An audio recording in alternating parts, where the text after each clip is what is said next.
Ketika Widya ingin mengambil air menggunakan gayung di bak mandi, disitulah Widya dibuat terkejut karena melihat sosok kepala perempuan di dalam bak mandi. Hai, assalamualaikum sanak dulur, di mana baik kamu berada. Senangnya malam ini aku kembali lagi menemani kalian, tentunya dengan cerita ataupun kisah nyata dari dulur-dulur kita. Oke Ci, jadi malam ini aku akan menceritakan kejadian mistis yang dialami oleh sanak dulur kita nih Ci ya. Nah, dimana kisah tersebut terjadi setelah dia pulang dari berlibur ataupun liburan. Nah, ternyata liburan yang menyenangkan itu adalah titik awal dari sebuah rangkaian teror horor yang menghantuinya. Usut punya usut nih Ci, ternyata dulur kita ini tidak sengaja melakukan sebuah kesalahan yang sangat fatal pada saat liburan tersebut. Dan tentunya membuat marah sosok entitas yang ada di sana Ci. Nah, penasaran kan dengan cerita selengkapnya? Tapi sebelum itu aku cuma mau mengingatkan buat kamu yang nontonnya sendirian, hati-hati ya, apalagi nontonnya di malam hari. Aku cuma takut kalian itu terbayang-bayang Ci dengan sosok yang mengerikan ini. Oke Ci, jadi cerita malam ini kita angkat dari kisahnya dulur kita yang bernama Widya yang berasal dari Provinsi Papua Pegunungan. Hai Widya. Jadi Ci, kisah yang dialami oleh Widya ini terjadi saat dia masih duduk di kelas 2 SMA. Nah, sebelumnya saat dia berusia 5 tahun, Widya dan abangnya Adit tinggal bersama neneknya ya Ci. Nah, dikarenakan kedua orang tua mereka itu memang sudah meninggal dunia saat mereka masih kecil. Nah, di rumah neneknya ini mereka tinggal berempat ya. Ada Widya, ada Bang Adit, nenek, dan juga Tante Lina. Nah, Tante Lina ini adalah saudaranya dari orang tua mereka ya. Nah, kebiasaan mereka di rumah nenek ini saat malam tiba, Widya sama keluarganya ini memang jarang ada kegiatan bersama nih Ci. Sama halnya seperti suatu malam ini. Ketika pukul 8 setelah selesai makan, mereka pun langsung beres-beres dan masuk ke dalam kamar. Pada saat itu nenek sama Tante Lina ini masih asik ngobrol di ruang tengah. Sedangkan Widya dan Bang Adit memilih untuk masuk ke dalam kamar mereka masing-masing. Nah, di salah satu dinding kamarnya Widya ini terdapat satu buah jendela yang memang ukurannya sepetak kecil ya Ci ya. Jadi ukurannya itu cuman paling muat untuk kepala aja. Nah, ukurannya itu pun juga paling 20 kali 20 cm lah kurang lebih gitu ya. Pokoknya jendelanya itu kecil dan cuma muat untuk kepala aja mungkin. Dan jendela itu juga jendela yang memang udah mati permanen. Jadi jendelanya itu nggak bisa dibuka. Pokoknya udah tertanam mati permanen lah gitulah ya jendelanya. Tapi walaupun begitu, Widya masih tetap bisa menengok keluar walaupun ukuran jendela tersebut kecil nih Ci ya. Dia masih bisa melihat rumah tetangganya yang ada di seberang sana tentunya. Nah, saat akan masuk ke dalam kamar, Widya ini sempat melihat dari jendela tersebut kalau lampu dari rumah tetangganya yang ada di seberang itu masih menyala Ci. Dah, Widya baliklah lagi dengan aktivitasnya. Dikarenakan si Widya ini belum mengantuk, akhirnya Widya rebahanlah di kasur sambil main handphone. Saking asyiknya bermain handphone tanpa terasa waktu pun sudah menunjukkan pukul 10 malam. Nah, pas Widya ini akan mau tidur Ci, tiba-tiba Widya ini kepingin pup. Akhirnya dia pun pergi ke kamar mandi dan menyelesaikan hajatnya. Setelah itu dia balik lagi ke kamarnya. Di luar udah sepi, tante dan nenek juga udah masuk ke dalam kamarnya mereka masing-masing. Nah, tepat pada saat Widya ini masuk ke dalam kamar dan pandangannya menuju ke jendela yang kecil tadi. Disitulah Widya dibuat kaget karena dia melihat sosok perempuan yang sedang melambai-lambai atau mendadah-dadahkan tangannya sambil tersenyum. Ya, sambil tersenyum.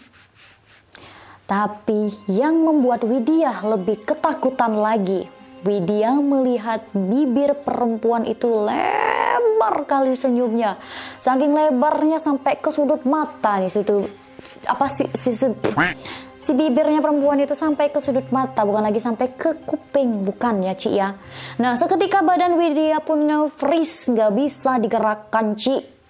Nah, di saat mereka ini sedang berpandang-pandangan, disitulah si Widya ini langsung ngebatin. Sebentar. Nah, kalau kalian ngeh nih ya, kalau kalian masih ingat, jadi jendela itu tadi kan kecil sepetak, kecil. Nah, kalaupun melihat orang dari luar, kita paling nampak cuma kepala orang itu. Tapi yang anehnya, pada saat itu Widya ini melihat perempuan itu dari kepala sampai ke kakinya. Widya ini nampak jelas seluruh badan perempuan itu dari atas sampai ke bawah. Nah, padahal jendela itu tadi kan kecil. Itu tentunya melihat keanehan tersebut, Widya pun sontak berpikir, ini bukan manusia, ini pasti setan ini. Dan tentu itu adalah pengalaman pertama Widya melihat sosok astral yang sangat menyeramkan, Ci. Bayangkan, pertama kali nampak setan. Oke, kita lanjut ceritanya, Ci ya. Nah, jadi pada saat bertatap-tatapan itu, si Widya ini mendengar suara ketawa perempuan. Tapi bukan dari arah depan, melainkan suara tersebut terdengar tepat di telinga sebelah kirinya si Widya. Gitu, Ci. Jadi Widya itu mendengar suara tertawa dari kuping sebelah kirinya ya, refleks. Dia pun langsung membacakan doa-doa dan surat-surat pendek yang dia hafal. Dan syukurnya setelah Widya berdoa, akhirnya tubuh Widya yang tadinya nge-freeze seketika bisa digerakkan kembali, Ci. Widya pun mengedipkan matanya berulang-ulang kali nih, Ci, dan kembali melihat ke arah jendela. Nah, syukurnya sosok perempuan tadi itu udah nggak ada, menghilang dia, Ci. Widya yang masih kaget dan juga ketakutan ini dengan tubuh yang masih lemas pun langsung berlari mengambil sarung punya abangnya, dan sarung tersebut pun ia gunakan untuk menutupi jendela yang kecil tadi itu, Ci. Nah, Widya pun langsung naik ke atas kasur dan menutupi seluruh badannya dengan selimut.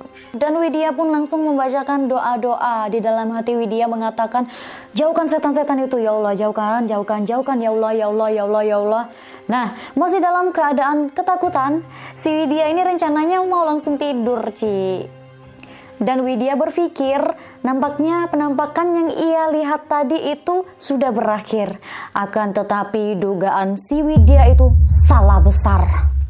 Dimana saat Widya ini selesai membacakan doa di kasurnya tuh, Ci, dan akan memejamkan matanya untuk tidur, disitulah Widya pun mendengar ada suara perempuan yang berkata, sampai jumpa lagi Widya. Akhirnya setelah beberapa bulan kita bertemu kembali. Aku senang bisa menatapmu lagi. Mendengar bisikan seperti itu, melek lagi lah matanya si Widya nih, Ci.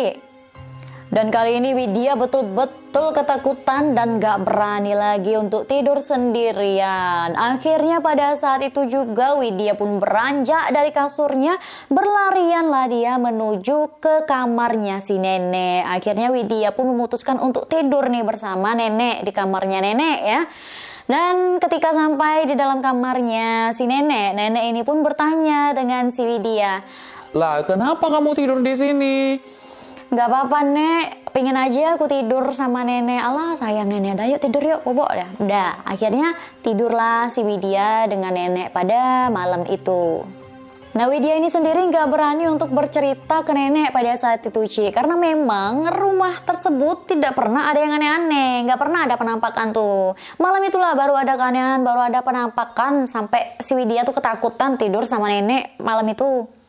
Dah, singkat cerita, keesokan harinya ketika Widya ini tiba di sekolah, Ci, hampir telat si Widya nih gara-gara kejadian semalam. Nah, Widya pun langsung duduk di bangku yang bersebelahan dengan temannya, sekaligus sahabat dekatnya. Nah, nama temannya ini Zaskia ya, Ci ya. Kita panggil aja Kia. Awas jangan sampai ketukar ya, Ci. Jadi yang punya cerita ini adalah Widya dan sahabatnya Widya adalah si Kia. Widya, Kia gitu ya. Nah, Kia ini sendiri adalah tipe sahabat yang memang ceria orangnya, Ci ya. Dia menyenangkan, pokoknya mood booster kali lah bagi si Widya ini, Ci. Tapi pada pertemuan mereka di pagi itu, Kia yang biasanya bercanda dan juga ceria, tapi pada hari itu mendadak si Kia ini menjadi pendiam dan seolah-olah sedang jaga jarak sama si Widya tuh, Ci. Widya ini juga nggak tahu Ci penyebab dari perubahan sikap sahabatnya itu karena apa. Tapi Widya bercerita bahwa sahabatnya itu berubah sikap setelah mereka pulang liburan pada awal tahun kemarin. Dan setiap kali Widya menanyakan kepada si Kia, kamu nih kenapa sih? Kenapa kamu kayak gini? Padahal liburan kemarin kita baik-baik aja, happy-happy aja. Kenapa kamu diamin aku? Ada salah apa aku Kia? Minta maaf lah aku ya sama kamu kalau aku ada salah. Tapi pertanyaan si Widya ini Ci selalu dijawab singkat dan padat oleh si Kia. Nggak apa-apa. Nggak apa-apa kok, nggak apa-apa. Selalu gitu aja terus jawabannya si Kia ini setiap kali ditanya oleh si Widya. Nah pada pagi itu Widya ini melihat sikapnya Kia masih diam-diam aja nih Ci ya. Jadi masih diam, masih nggak banyak ngomong. Pokoknya masih jaga jarak lah ya dengan si Widya ini. Dan lagi-lagi si Widya ini sempat mengajak Kia untuk berbasa-basi dengan mengatakan, ya Allah Kia, aku nih kesiangan loh tadi. Kukira tadi aku bakal telat datang ke sekolah. Untung keburu aku datang ke sekolah. Datang jam berapa kau tadi sayang? Udah sarapanmu? Mendengar ucapan Widya tuh Kia masih diam aja. Dia masih tetap diam tanpa menjawab satu kata pun. Tapi anehnya pada pagi itu Ci ya biasanya si Kia nih cuek-cuek aja dengan jawabannya yang singkat ya. Namun saat itu si Kia ini nampak terlihat ketakutan saat melihat Widya. Melihat gelagat Kia yang nampak ketakutan, Widya pun kembali berkata lah Ci, kamu kenapa Kia? Kok kamu ketakutan? Kamu tahu ya kalau semalam aku tuh habis melihat penampakan. Itu kata Kia, itu kata Widya Ci ya. Kebetulan pula ya si Kia ini memang orangnya tajam, matanya itu tajam. Dia tuh memang bisa melihat hal-hal gaib yang memang tidak semua orang bisa melihat itu ya Ci ya. Nah Widya juga belum sempat bercerita nih ke Kia tentang penampakan yang dia lihat semalam. Tapi Kia kok ketakutan menatap si Widya. Pikir si Widya nih ya pasti ngikut nih sosok semalam yang dia nampak nih, batin si Widya. Melihat sahabatnya bergelagat seperti itu dan setiap kali ditanya, Kia hanya diam dan justru malah ketakutan. Akhirnya Widya pun tidak bertanya lebih lanjut Ci, mereka pun sama-sama diam. Kebetulan pada saat itu bel jam pelajaran pertama sudah berbunyi. Guru juga sudah masuk ke dalam kelas dan pelajaran pun dimulai. Nah, ketika Widya sedang serius-seriusnya mendengarkan penjelasan dari Bu Guru, tiba-tiba Widya mendengarkan Kia bergumam berulang kali mengucapkan kata maaf, maaf, maaf, maaf. Gitu terus pokoknya entah untuk siapa dan atas apa perkataan maaf itu diucapkan Kia Ci. Nah tapi yang pasti Widya mendengarkan Kia mengucapkan kata maaf tersebut sampai jam pelajaran sekolah tuh habis Ci. Singkat cerita jam sekolah pun selesai, akhirnya bel pulang sekolah pun berbunyi. Widya pun bergegas pulang ke rumah. Dan sesampainya di rumah Widya pun bergegas mau mandi. Nah pas mau mandi ini Ci, lagi-lagi teror menakutkan itu terjadi ya. Jadi ceritanya ketika Widya ingin mengambil air menggunakan gayung di bak mandi, disitulah Widya dibuat terkejut karena melihat sosok kepala perempuan di dalam bak mandi. Dan Widya tahu jelas itu kepala wanita karena mata wanita tersebut sedang menatap tajam ke arah Widya. Sontak Widya pun langsung dilemparkannya gayung yang dipegang tadi tuh. Teriaklah Widya nih ya. Terus buru-buru lah si Widya ini memakai handuk dan mau keluar dari kamar mandi. Tapi pada waktu dia membuka pintu kamar mandi, terkunci pintu itu Ci. Terkunci. Nah nggak bisa dibuka. Karena pintu tersebut tidak bisa dibuka, Widya pun langsung menjongkok ketakutan sambil menangis. Widya nutup mata. Nah dalam ketakutan saat itu tiba-tiba ada yang memegang pundaknya si Widya. Ditepuklah nih pundaknya si Widya nih. Nah refleks lah si Widya langsung nengok ke belakang dan ternyata yang menepuk pundaknya adalah perempuan yang tadi ada di dalam bak mandi Ci. Widya juga menceritakan bahwa pada saat itu si sosok perempuan ini juga ikut jongkok, Ci. Widya yang ketakutan posisinya jongkok sambil menutup mata, dan wanita yang menepuk pundaknya tadi itu juga memposisikan dirinya dengan posisi jongkok di belakangnya si Widya. Nah, dan yang lebih mengerikannya lagi, muka Widya sama perempuan itu mungkin berjarak cuma sekitar 10 cm aja, Ci. Jadi terbayanglah mukanya mereka tuh saling tatap-tatapan. Saking dekatnya muka mereka, Widya bisa melihat dengan jelas bahwa mata dari sosok tersebut berwarna merah terang. Merah terang, bukan merah darah ya, Ci, merah terang. Dan juga Widya melihat mulutnya perempuan itu mengeluarkan belatung yang ukurannya itu besar-besar, Ci. Dan seketika Widya pun juga mencium bau bangkai yang menguap, baunya sangat tajam. Dalam keadaan yang sangat ketakutan, Widya pun mendengar sosok tersebut berkata dengan nada sedih. Kok kamu tega? Kok kamu tega?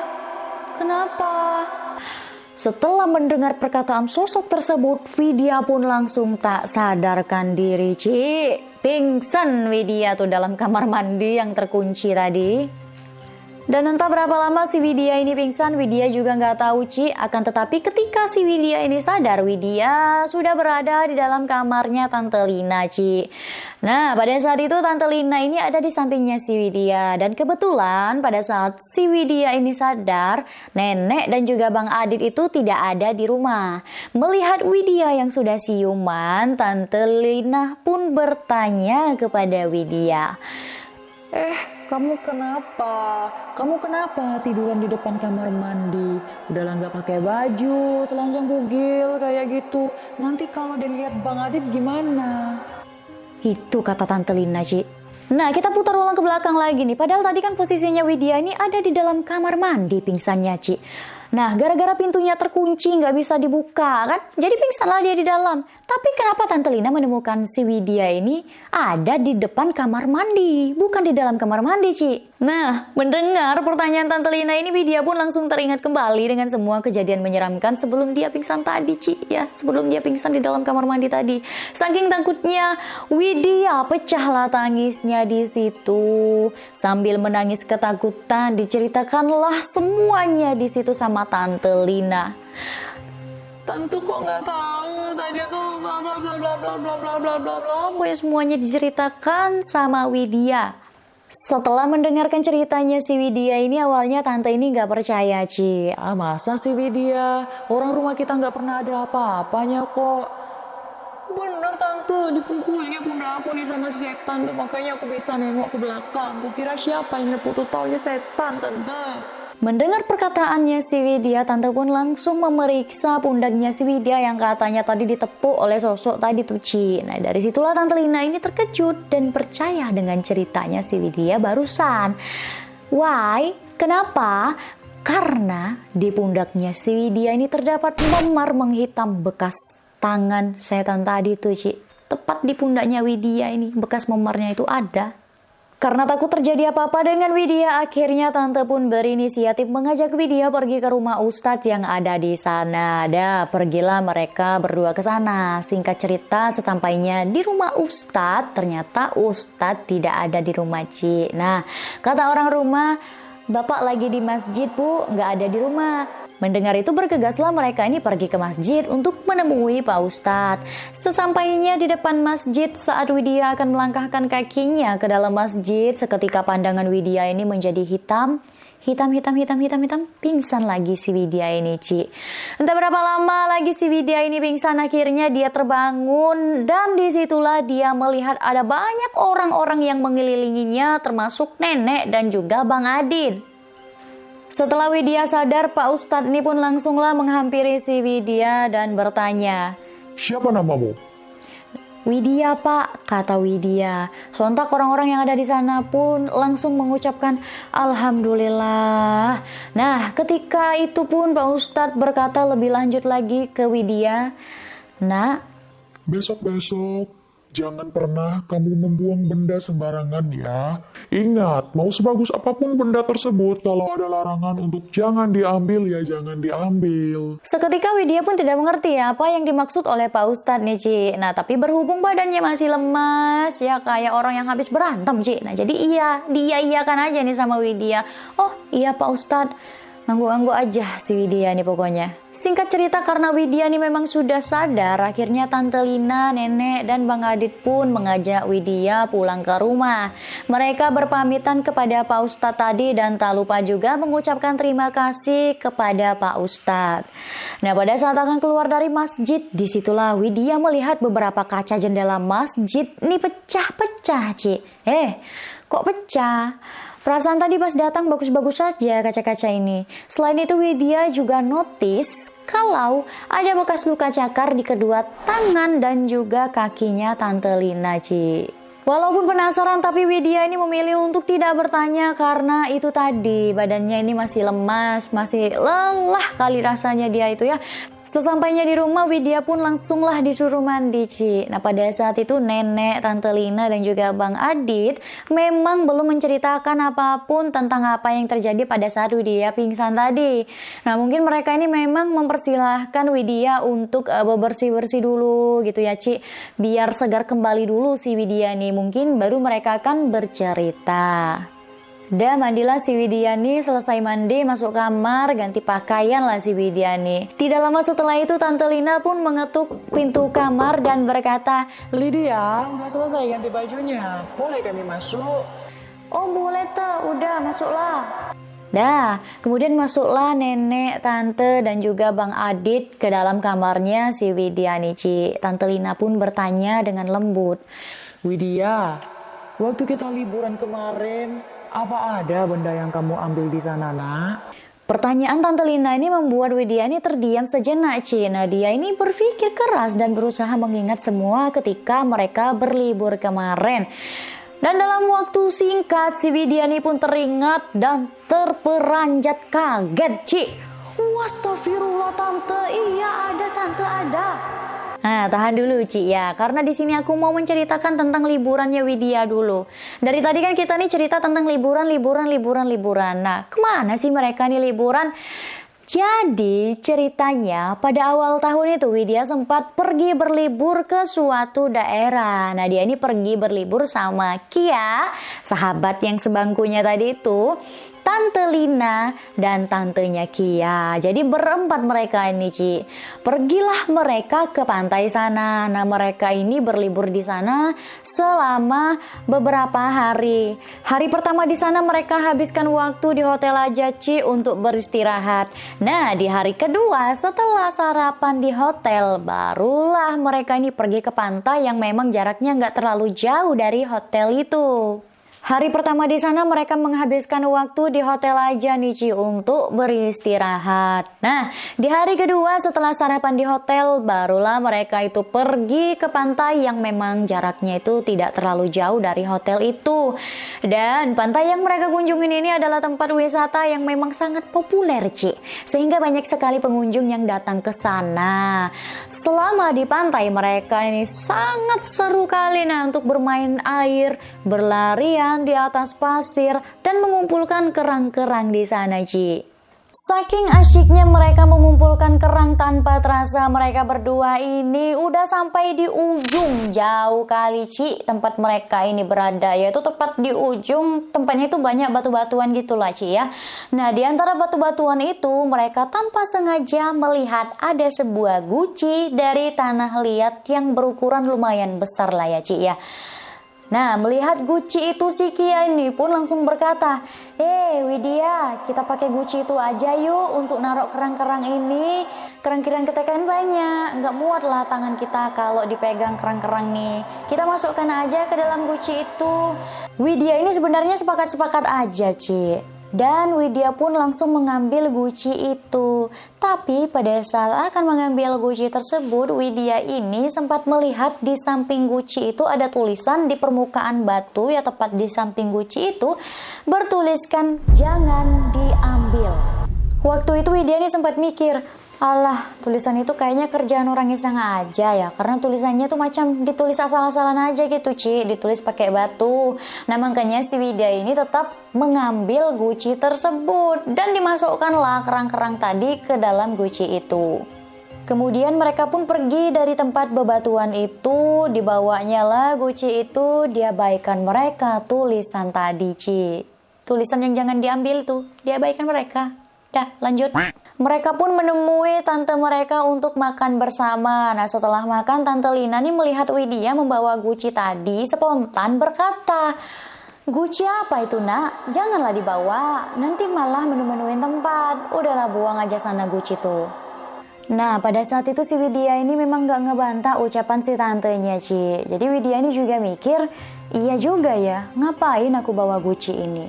Nah, akhirnya dikeluarkanlah kerang-kerang tadi sama Widya. Segeralah dibuangnya guci itu.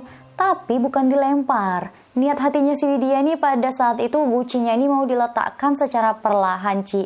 Akan tetapi tidak tahu kenapa terlepaslah guci itu tadi dari tangannya, jatuh, pecahlah guci itu tadi, Ci. Nah, karena Widya mikirnya itu tadi guci biasa, akhirnya dibiarkan aja lah tuh sama Widya. Dah pecah. Maaf ya. Dan terasa waktu pun udah sore, mereka semua bergegas kembali ke hotel. Nah, awalnya semua baik-baik aja, Ci. Sampai pada akhirnya saat malam tiba dan semuanya sudah tertidur, disitulah teror menyeramkan itu dimulai. Saat semua orang sudah tertidur, tiba-tiba si Kia sahabatnya Widya ini teriak, "Ah!" Dan pada saat ditemui posisinya Kia ini lagi ada di dalam selimut. Ketakutan dia, Ci.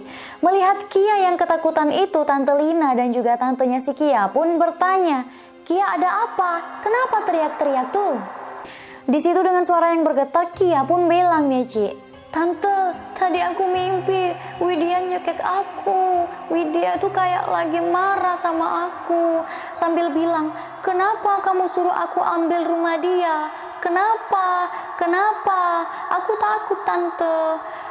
Ah, udahlah, mimpi aja itu. Udah baca doa tidurnya, jangan takut ya. Tidur lagi sana. "Kenapa kamu suruh aku ambil rumah dia?" Ingat bagian itu, Ci ya. Dan singkat cerita, liburan pun selesai, mereka pun bersiap-siap pulang ke rumah masing-masing, Ci. Nah, sejak saat mimpi itulah dan selama di perjalanan pulang, Kia itu mulai merubah sikap dan juga menjaga jaraknya dari si Widya. Dan setiap kali Kia melihat Widya, Kia ini selalu nampak ketakutan terus, Ci. Dan sesampainya di rumah, orang-orang juga notice nih bahwa tubuhnya Kia ini semakin hari semakin kurus. Dan perubahan sikap Kia pun mulai pada saat pulang liburan itu. Nah, itulah kisah pada saat mereka liburan tuh, Ci. Nah, sekarang kita balik lagi ke cerita di mana pada saat Widya ini pulang dari masjid dan semua keluarganya berkumpul di dalam kamarnya Widya. Tentang pertanyaan Tante Lina yang tadi menanyakan ke Widya, "Apa ada barang yang kamu ambil?" Nah, itu dia.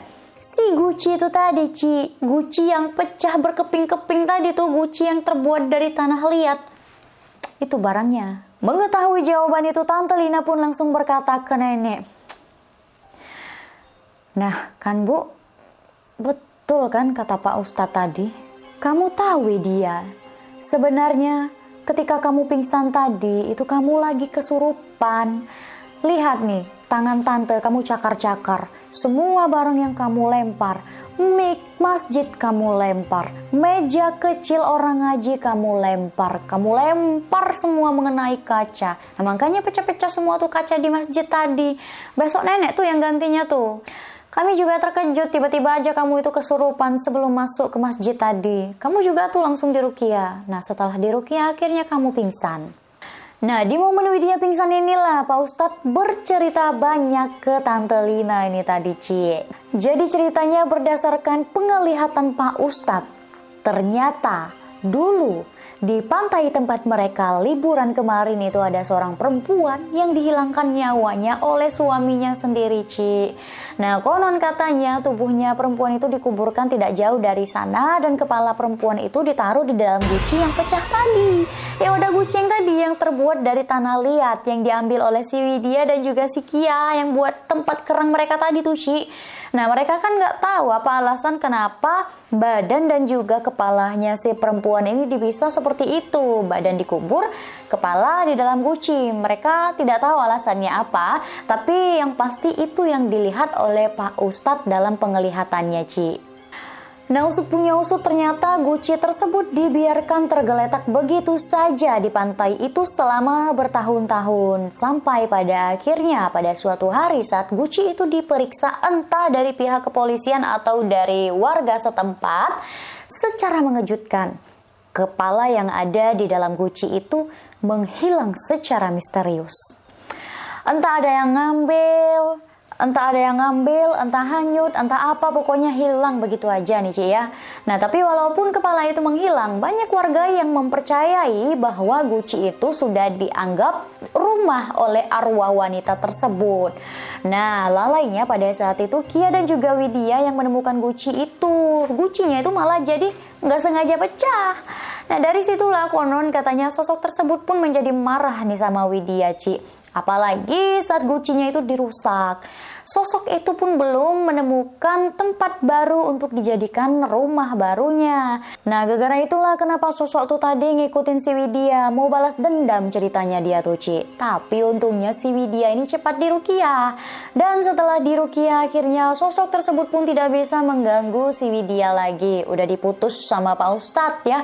Karena itu juga sikap si Kia yang tadinya cuek dan selalu ketakutan ketika ketemu dengan Widya sekarang udah kembali seperti dulu lagi. Nah, akrab lagi pertemanan mereka tuh, Ci. Nah, mengenai kenapa si Kia tuh tadi ketakutan setiap kali bertemu dengan si Widya, ya karena yang dilihat si Kia tuh bukan Widya, tapi sosok perempuan yang menakutkan tuh tadi lah, Ci. Makanya si Kia ini selalu ketakutan kalau ketemu si Widya. Jadi selama ini Widya tuh ketempelan gitu, Ci ya. Nah, itu dia tadi cerita pengalaman horor dari dulur kita Widya, Ci. Dan lagi-lagi cerita tersebut memberikan kita pelajaran untuk selalu berhati-hati dan selalu menjaga sikap dimanapun kita berada. Ibarat kata bumi kita ini udah tua, kita itu tidak tahu apa yang sudah terjadi di sana sebelum kita lahir, Ci. Jadi itulah, jangan sembarangan mengambil barang yang kita tidak tahu asal-usulnya. Kalau sudah ketempelan kan kacau jadinya, Ci. Dan yang terpenting jangan lupa untuk selalu berdoa dimanapun kita berada. Semoga kita selalu dalam lindungan Allah Subhanahu wa Ta'ala. Amin ya Rabbal Alamin. Oke, sampai di sini dulu cerita kita pada malam hari ini. Buat kamu yang mungkin punya kisah sendiri, punya kisah nyata horor, yuk kirim cerita kamu melalui DM Facebookku Ambar Jabar, atau kirim cerita kamu melalui Gmail. Alamatnya ada di bawah ini. Buat kamu yang belum subscribe, yuk subscribe. Jangan lupa like, komen, dan nyalakan tanda loncengnya.